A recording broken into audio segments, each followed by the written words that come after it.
Hello friends, मैं हूं Garima Verma. Welcome to my YouTube channel Garima learn x. आज की इस वीडियो के अंदर हम लोग बहुत अच्छा टॉपिक लेकर के आए हैं। वो क्या लेकर के आए हैं? हम लोग क्वार्टाइल्स, डिसाइल्स और परसेंटाइल्स, इन तीनों को मिला करके एक ही क्वेश्चंस में सोल्व करने वाली बात लेकर के आए हैं। ठीक है, तो आज इस वीडियो में हम लोग सिर्फ वन क्वेश्चन को कंप्लीट करेंगे जिसमें ये तीनों उसमें प्रेजेंट होंगे। ओके, तो चलिए स्टार्ट करते हैं आज की इस वीडियो को।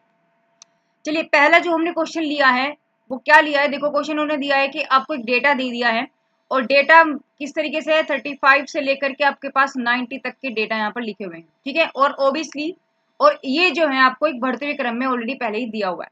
अब इन टोटल जो इनकी काउंटिंग है वो 20 है। अब आपको क्या निकालने? पहले आपको क्वार्टाइल्स निकालने। क्या निकालने? क्वार्टाइल्स। और क्वार्टाइल्स कितने होते हैं? 3 होते हैं। कितने होते हैं? क्वार्टाइल्स कितने होते हैं? 3 होते हैं। क्वार्टाइल्स को हम क्यू से रिप्रेजेंट करते हैं। क्लियर है? और क्वार्टाइल्स क्या है? आपके पास किसी भी डेटा को 4 हिस्सों में डिवाइड करता है, तो इसमें 3 कट होंगे। पहला Q1, दूसरा Q2, तीसरा Q3, है ना? तो ये आपके पास क्वार्टाइल होते हैं। क्वार्टाइल का जो फॉर्मूला होता है यानी कि K is equal to Q, K is equal to आपके पास n+1/4, है ना? इतने टीएथ टर्म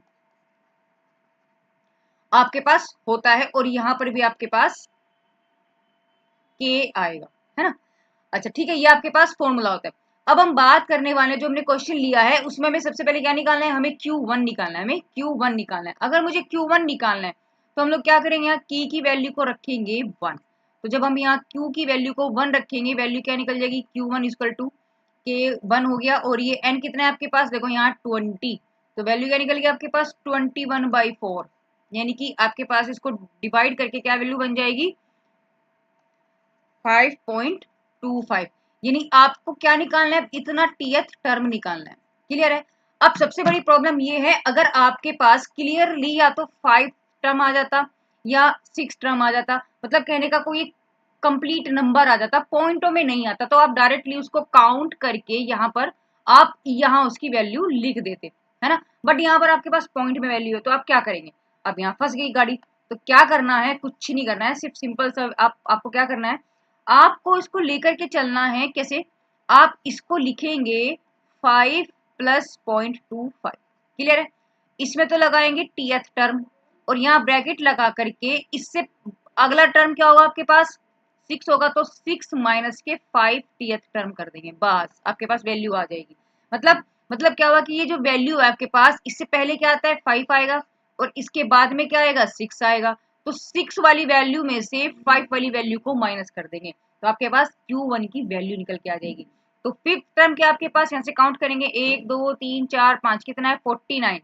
तो लिखेंगे यहाँ 49 प्लस 0.25 और 6 में से माइनस, यानी 51 में से माइनस कर देंगे 49 को, तो डायरेक्ट वैल्यू लिखेंगे यहाँ पर क्या बन जाएगा आपके पास? यहाँ बन जाएगी वैल्यू 2।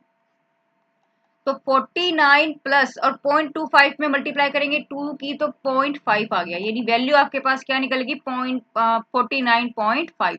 तो Q1 तो आपके पास निकल गया जी। क्या निकल के आया? Q1 आपके पास आ गया 49.5। क्लियर है?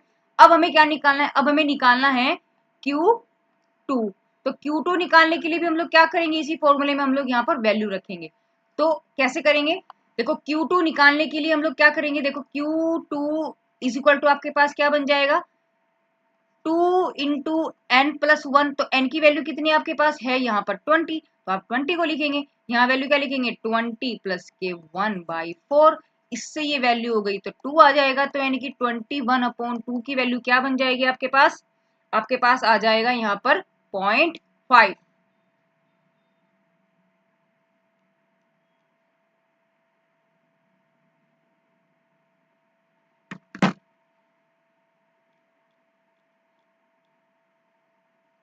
इसको डिवाइड करेंगे तो वैल्यू क्या आ जाएगी? 10.5, है ना? तो यानी कि आपको ये टीएथ टर्म निकालना है। अब इसको कैसे निकालेंगे? चेक करेंगे। इससे पहले क्या आता है? 10 आता है और इसके बाद में क्या आता है? 11 आता है, यानी आपको 11th और 10th वैल्यू को लेकर के चलना है। तो क्या करना है आपको? यहाँ पर Q2 निकालने के लिए क्या करेंगे? इसको आप क्या लिखेंगे? 10th टर्म लिखेंगे प्लस पॉइंट वाली वैल्यू को सेम एज इट इज लिखेंगे और इसको अगली टर्म से माइनस कर देंगे, यानी कि 11th टर्म में से माइनस करेंगे 10th टर्म को। क्लियर है? तो 10th टर्म कौन सा बैठ रहा है? आप यहाँ पर चेक करें। 1 2 3 4 5 6 7 8 9 10 कितनी है 64। तो यहाँ लिखेंगे 64 प्लस 0.5 और 64 से नेक्स्ट क्या आपके पास 66, तो 66 माइनस के 64, इट मीन्स आपके पास वैल्यू आ जाएगी 64 प्लस 0.5 इंटू कितना बच गया 2। 2 का मतलब हुआ 64 प्लस ये वैल्यू कितनी हो जाएगी भाई, 5 दूनी होते हैं 10, है ना। तो 5 दूनी होते हैं 10, तो वैल्यू आ गया आपके पास ओनली 1। तो यहां से यानी कि आपके पास Q2 कितना निकल के आया 65। बात क्लियर हो गई भाई। चलो Q2 भी निकल गया, मेरा Q1 भी निकल गया, Q2 भी निकल गया। ओके, अब हमें क्या करना है, अब हमें निकालना है Q3।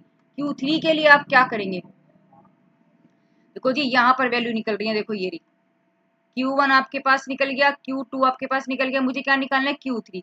Q3 के लिए आप क्या करेंगे, देखिए Q3 के लिए भी सेम सिचुएशन है, आपको यहाँ क्या रखना है, आप यहाँ पर 3 रखेंगे, बस जहां हमने 2 रखा था बस यहाँ 3 रखना है। तो Q3 वैल्यू आपके पास दे देगा 3 इंटू ये बन जाएगा 21, 21/4। तो जब हम इसको कैलकुलेट करेंगे तो आपके पास वैल्यू कितनी बन जाएगी, देखो ये आ रही है यानी कि 15.75, ये वैल्यू यानी कि इतने टीएथ टर्म। अब Q3 निकालने के लिए क्या करना पड़ेगा भाई, हमें क्या करना पड़ेगा, अब हम लोग यहाँ पर क्या करेंगे 15.17 से पहले वाला नंबर क्या है हमारे पास, इससे पहले क्या आएगा 15th टर्म आएगा, उससे नेक्स्ट क्या आ जाएगा 16th टर्म आ जाएगा। तो लिखेंगे 15th टर्म प्लस ये पॉइंट वाली वैल्यू को एज इट इज लिखेंगे और 16 टर्म में से माइनस कर देंगे 15 वाली को। क्लियर है। तो 15 कौन सी टर्म आपके पास होगी, यहाँ पर आपके पास हो जाएगी 77। ये 16 है और ये आपके पास 15 है। क्लियर है। तो आपको क्या करना है, यानी कि 75 प्लस 0.75 क्या करेंगे 77 माइनस के 75। तो आप जब इसे कैलकुलेट करेंगे यानी कि 75 प्लस 0.75 इंटू वैल्यू कितनी बचेगी आपके पास 2। जब आप इसे कैलकुलेट करते हैं तो आपके पास कैलकुलेशन करके क्या बन जाएगा 76.5। बात समझ में आई। तो इस तरीके से हमने क्या निकाली, हमने इसके क्वार्टाइल्स तो भैया निकाल लिए, तीनों क्वार्टर्स हम लोगों ने निकाल चुके हैं, तीनों क्वार्टर हमारे हो गए, है ना भाई। Q1 ये रहा, Q2 ये रहा और Q3 ये रहा। बात समझ में आई है। अब हम बात करेंगे डिसाइल्स की। डिसाइल्स में हम लोगों को क्या करना है, हमें 10 से डिवाइड करना है। क्लियर है। और कौन से निकालने, D1 to D9। ठीक है, तो कुछ ही पार्ट निकालते हैं, बाकी सब आप निकाल लोगे। तो हम लोग D3 निकालेंगे, D7 निकालेंगे, बीच में एक आध कोई और निकाल देंगे। ठीक है, तो क्या करना है हमें, अब ये देखिए आप,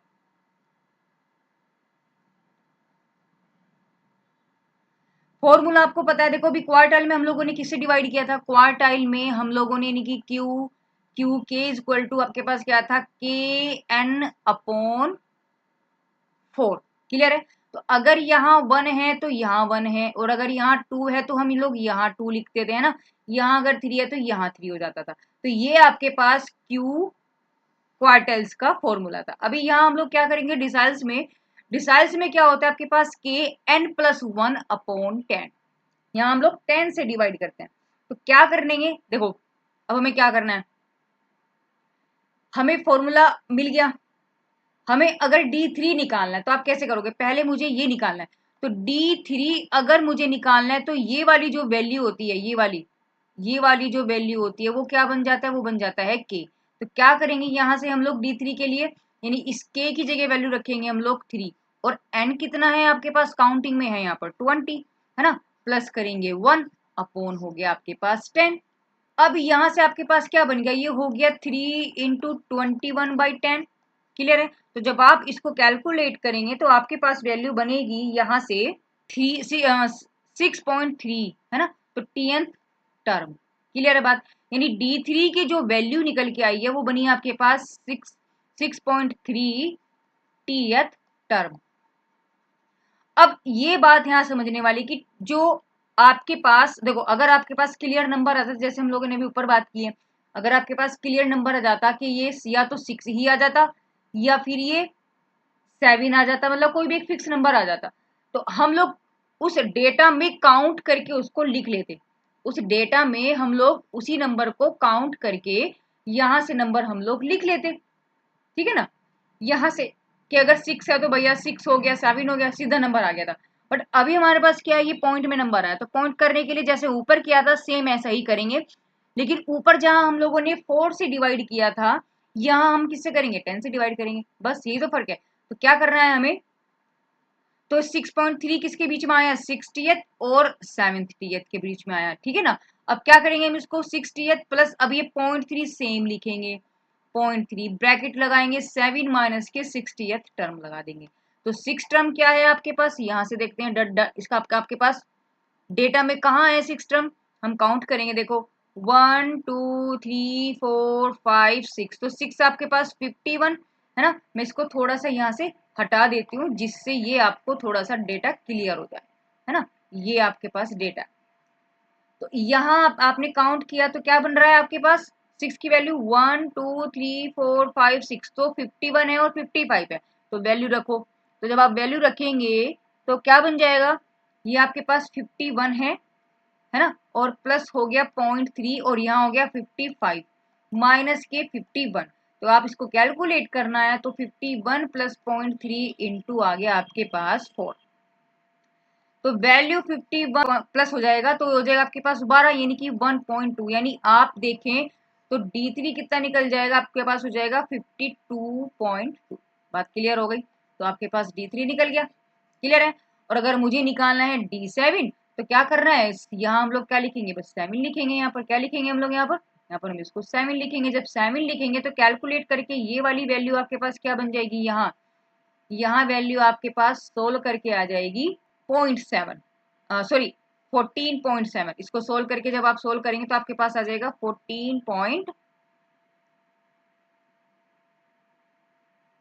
14.7 टीएथ टर्म। तो अब यहाँ से जब हम लोग करेंगे तो यहाँ वैल्यू क्या बन जाएगी, यानी मुझे तो अब क्या निकालना है, अब मुझे निकालना है D7 निकालना है। तो D7 के लिए हम लोग क्या करना है, हम लोगों को लिखेंगे D7 इज इक्वल टू, आप लोग क्या करेंगे, ये वैल्यू किस किस के बीच में, एक तो 14 है और दूसरा 15 है, तो यहाँ लिखेंगे 14 टर्म, है ना, प्लस 0.7 को यहाँ लिखेंगे, ये जो पॉइंट में कुछ भी होगा ना उसको बस यहाँ लिखना है। अब इसकी नेक्स्ट टर्म क्या बनेगी 15, तो 15 माइनस के 14 टर्म, इज दैट्स क्लियर। और नाउ अब हम डाटा में इसको देखेंगे, डेटा में तो आपके पास 14 क्या बन जाएगा, देखो 14 को चेक करेंगे भाई, 14 कौन सा टर्म बैठता है आपका, 14 कौन सा बैठेगा, ये हो गया 1 2 3 4 5 6 7 8 9 10 11 12 13 14, तो 14 आपके पास 73 और 75 हो गया 15, तो क्या हो गया 73 और 75, तो वैल्यू रखेंगे अब लोग यहाँ पर हम, तो जी चलिए 73 ये हो गया 0.7 हो गया, और यहाँ हो गया आपके पास 75 माइनस के 73। आप जब इसको कैलकुलेट करेंगे तो 0.7 इंटू आ गया यहाँ पर वैल्यू 2, जब 2 आ जाएगी आपको कैलकुलेट करके क्या मिल जाएगा, क्या मिलेगा आपको कैलकुलेट करके, इसको देखते हैं, यानी कि ये आ गया 73 पॉइंट नहीं है 3 है ना, प्लस 1.4, तो वैल्यू आपके पास क्या बन जाएगी 74.4, तो क्या निकल गई आपके पास D7 निकल गया, क्लियर है। तो यहाँ से अगर आप देखें तो क्या क्या वैल्यूज निकल गई आपकी, यानी कि D3 आपके पास निकल गया 52.2 अभी हम लोगों ने निकाला, और D7 क्या निकल गया आपके पास 74.4। तो ऐसे यहाँ पर आपके पास और वैल्यूज भी निकल जाएंगी, अगर मैं चाहूँ तो यहाँ पर मैं D5 भी निकाल सकती हूँ। 5 के लिए हम क्या करेंगे, देखो यहीं पर इसको फिर एक बार निकाल देते, देखो यहाँ 5 निकालेंगे तो यहाँ वैल्यू बन जाएगी आपके पास 5। जब 5 करेंगे तो कैलकुलेट करके आपके पास क्या वैल्यू बन जाएगी, यहाँ ये वैल्यू चेंज हो जाएगी, और कैलकुलेट करके क्या बन जाएगा आपके पास 10.5। जब ये 10.5 आपके पास आ गया, क्या निकालेंगे, यहाँ से हमें D5 निकालना है, तो यहाँ 5 लिखेंगे, यहाँ वैल्यू चेंज हो जाएगी, ये वैल्यू चेंज हो जाएगी, यहाँ वैल्यू चेंज हो जाएगी, और यहाँ वैल्यू चेंज हो जाएगी, तो क्या बनेगा आपके पास यहाँ पर बनेगा, देखो ये किसके बीच में वैल्यू है आपकी, ये वैल्यू आपके पास 10 और 11 के बीच की वैल्यू है, क्लियर है। तो आप यहाँ क्या लिखेंगे, यहाँ लिखेंगे 10th टर्म, यहाँ लिखेंगे ये पॉइंट वाली वैल्यू 0.5, और यहाँ हो जाएगी 11 माइनस के 10, क्लियर है बात।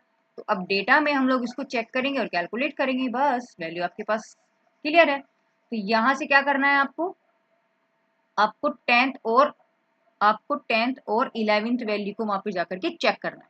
तो चलिए 10th वैल्यू देखते हैं कौन सी बैठती है भाई, 1 2 3 4 5 6 7 8 9 10 और 11 यानी कि 64 और 16 66। तो यहाँ लिखेंगे हम लोग 64 प्लस 0.5 और ये है आपके पास 65 था 66 66। तो यहाँ हम लोग लिखेंगे 66 और माइनस के 64। जब आप इसको कैलकुलेट करेंगे तो प्लस 0.5 इंटू हो गया 2, दैट मीन 64 प्लस के 10 हो गया यानी कि 1 आ गया, तो आपके पास डायरेक्ट निकल गया तो 65। तो डी हमने क्या निकाला, ये D5 निकाला था, तो D5 आपके पास क्या निकल गया, ये हो गया आपके पास 65। क्लियर है। तो इस तरीके से आपके पास बाकी और बचे जो वैल्यूज हैं वो आप उसको फाइंड कर सकते हो। ये आपके लिए मैंने सेल्फ छोड़ दिया है। ओके, आप उसको सोल्व करें। अब हम लोग बात करेंगे परसेंटाइल की। तो परसेंटाइल के लिए हम लोगों को क्या करना है, हमको क्या करना है, जैसे हम लोग अभी 10 से डिवाइड कर रहे थे उसी फॉर्मूले में, अब हमें क्या करना पड़ेगा, हमें 100 से डिवाइड करना पड़ेगा, क्योंकि परसेंटाइल क्या हुआ आपका, परसेंटाइल क्या हुआ कि किसी भी डेटा को वो 100 पार्ट में डिवाइड कर रहा है। तो पहला पार्ट P1 यानी 100 में करेगा तो आपको कितने कट लगाने पड़ेंगे, 99 कट लगाने पड़ेंगे। ठीक है, तो ये जो कट है आपके पास वो 99 होंगे। तो आपको अगर परसेंटाइल की बात पूछे तो P1 से लेकर के ये काउंटिंग में P99 होते हैं। तो आपसे कोई P100 भी नहीं पूछेगा, P120 नहीं पूछेगा, यानी कि 99 से ऊपर वाली वैल्यूज को तो बिल्कुल भी नहीं पूछेगा, आपको सिर्फ इनके बीच में ही पूछा जाएगा। तो यहाँ अगर हम लोग निकालें तो क्या निकालना है, हम लोग क्या निकाल रहे हैं, एक तो हम लोग P25 निकाल रहे हैं, एक P65 निकाल रहे हैं और एक हम P90 निकाल रहे हैं। ठीक है, तो चलिए अब कैसे निकालेंगे इसको भी समझते हैं।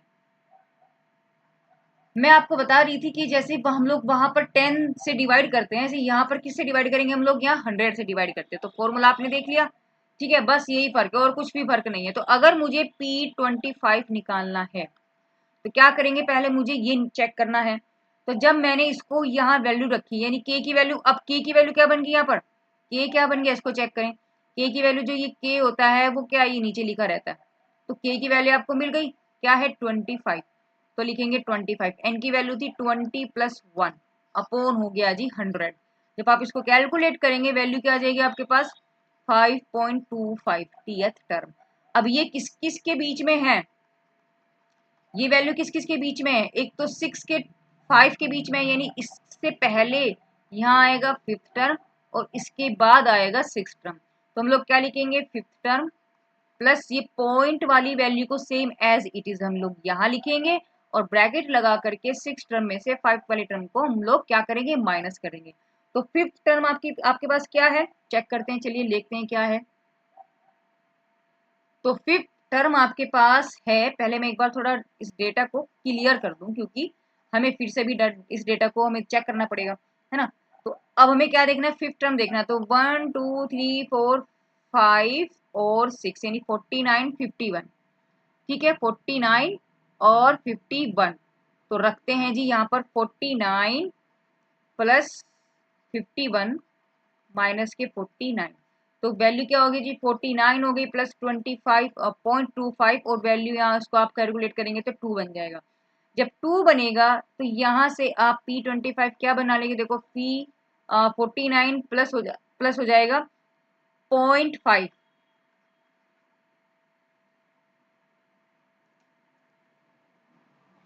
0.5। तो आपके पास वैल्यू क्या निकल गई, P जो P25 है वैल्यू आपके पास होगी 49.5। तो P5 तो हमारे पास P25 तो निकल गया जी। ठीक है, क्लियर है बात, ये वाला निकल रहा है। अब हमें क्या निकालना है, P65 निकालना है। जब हमें P65 निकालना है तो यहाँ रखेंगे 65, ये वाली वैल्यू हमारी चेंज हो जाएगी। क्लियर है, यहाँ वैल्यू चेंज हो जाएगी, ये वैल्यू चेंज हो जाएगी, ये चेंज हो जाएगा और ये चेंज हो जाएगा और यहाँ से तो ये सब हमारा चेंज हो जाएगा।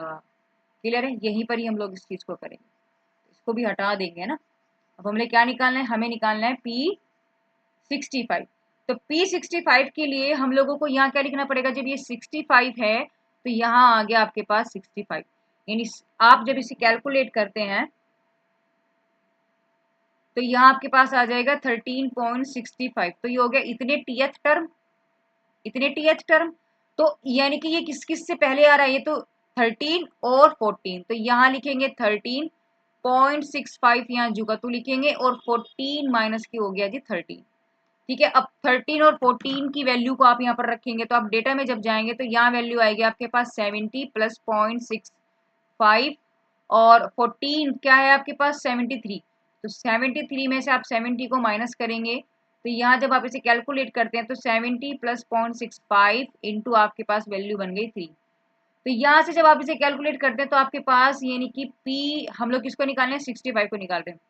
तो P65 आपके पास इसे कैलकुलेट करके आपके पास आ जाएगा 71.95। बात समझ रहे हो, यानी अब हमारे पास P65 की वैल्यू भी निकल गई। ठीक है ना, ये क्या है P65 है और ये आपके पास P25 है। अब क्या निकालना है हमें P90। तो ऐसे और भी कोई वैल्यू आपसे पूछी जा सकती है, P48 है ना, P50 पूछ सकता है। तो हमने तो 2-3 वैल्यूज को निकाल लिया, इसी बेस पर आपकी सारी बीच की जितनी भी वैल्यूज होंगी वो सब आपकी निकल जाएंगी। तो अब अगर हम 90 को निकालें तो 90 के लिए क्या टर्म बन जाएगी, देखो जरा। देखो आपको यहाँ क्या रखना पड़ेगा 90। ठीक है ना, 90 करके ये वैल्यू बन जाएगी आपके पास 18.9। अब आप इसको क्या लिखेंगे, यानी 18वीं और 19वीं के बीच में टर्म होगी। तो जब आप डेटा में देखेंगे तो ये 85 है, ये 88 है। तो 85 प्लस 0.9 और माइनस के 85 यहाँ पर वैल्यू कैलकुलेट करते हैं तो वैल्यू आपके पास निकल जाती है क्या 87.7। तो ये आपके पास 90 की वैल्यू निकल गई। क्लियर है, तो आपके पास तीनों वैल्यू निकल गई। तो इसी तरीके से आपके पास बाकी जो अदर वैल्यूज हैं वो सब आपकी फाइंड हो जाएंगी। तो निकालने का तरीका आपको समझ में आया। अब ये हम लोग बात कर रहे थे डिस्क्रीट की, है ना, यानी कि अनग्रुप डाटा में। अब हम लोग बात करेंगे कॉन्टिन्यूस सीरीज। कॉन्टिन्यूस सीरीज क्या होती है, कॉन्टिन्यूस सीरीज देखो क्या होती है। कॉन्टिन्यूस सीरीज होती है भैया आपकी 0 से 1080 की सीक्वेंसिंग चलती रहती है, zig zag zig zag zig zag zig zag, समझ रहे हो। तो ऐसे क्वेश्चंस में हम लोगों को क्या करना होता है, ठीक है, ग्रुप में आपको फ्रीक्वेंसी गिवन होती है, ये आप याद रखें। तो जी आपको सबसे पहले क्या निकालना है, हमें निकालना है क्वार्टाइल। क्वार्टाइल के लिए सबसे पहले हमें कुछ भी निकालना, अगर हमें क्वार्टाइल निकालना है या हमें परसेंटाइल निकालना है या हमें डिसाइल निकालना है तो हमें सीएफ तो निकालना ही पड़ेगा। तो सीएफ निकालने का तरीका क्या है, हम लोग पिछली वीडियोस में भी काफी डिस्कस कर चुके हैं। तो एफ से हमें सीएफ बनाने, कॉम्बिनेटिव फ्रीक्वेंसी संचय 12 बार। तो पहली फ्रीक्वेंसी को सेम एज इट इज रखते हैं, उसमें नेक्स्ट फ्रीक्वेंसी को ऐड करेंगे। तो 8 को जब ऐड करेंगे तो 13 हो जाएगा, 13 में 12 ऐड करेंगे 25, 25 प्लस 20 45, 45 प्लस 10 55, 55 प्लस 5 60। तो इस तरीके से हम लोग यहाँ पर देखते हैं कि ये जो बन के आता है ये हमारे पास कैपिटल एन बन जाता है और यही हमारे पास फ्रीक्वेंसी का जोड़ भी होता है। तो यहाँ पर भी अगर हम इसको जोड़ेंगे तो वो 60 ही आएगा। अब मुझे निकालना है क्वार्टाइल 1, सेकंड एंड थर्ड। तो क्वार्टाइल 1 की अगर हम बात करते हैं तो फॉर्मूला दिस इज, फॉर्मूला क्या होता है आपके पास, what is the formula of quartiles, first quartile. तो किसमें आपके पास कॉन्टिन्यूस सीरीज की बात कर रहे हैं।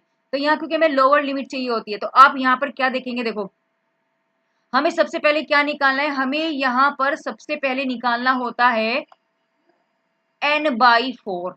तो n की वैल्यू कितनी है आपके पास, आपने जब n/4 निकाला 60/4 हो गया, कैलकुलेट करके आपके पास क्या आ जाएगा 15 आ जाएगा। तो वैल्यू निकल गई 15। अब इस 15 को हम लोग इस फ्रीक्वेंसीज में चेक करेंगे।